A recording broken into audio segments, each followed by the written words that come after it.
નમસ્કાર દર્શક મિત્રો, હું છું રૂપલ લુણીચિયા. સંપૂર્ણ ન્યૂઝમાં આપનું સ્વાગત છે. પાલનપુર કોટ અંદરના વિસ્તારમાં કોલેરાગ્રસ્ત જાહેર કરવામાં આવ્યો છે, જેમાં મંગળવારે 2 કેસ ઝાડા ઉલટીના સામે આવ્યા હતા. તેમજ પાણીના સેમ્પલ લેવામાં આવતા તેમાં ગંદુ પાણી પીવાના પાણી સાથે મિક્સ થયેલું હોવાનું રિપોર્ટમાં સામે આવતા આ બાબતે તપાસ કરવા પાલિકાને જાણ કરાઈ છે.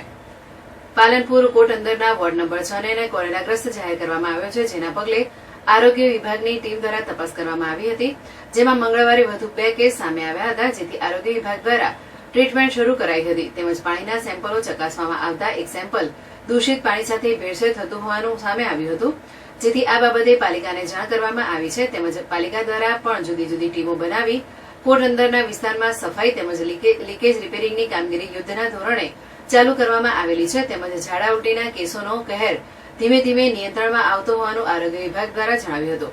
તેમજ આગામી દિવસોમાં જરૂર જણાશે તો એક ટીમ રાખી બીજી તમામ ટીમોને અન્ય કામગીરીમાં જોતરી દેવામાં આવશે, તેમ આરોગ્ય વિભાગના સૂત્રોએ જણાવ્યું હતું.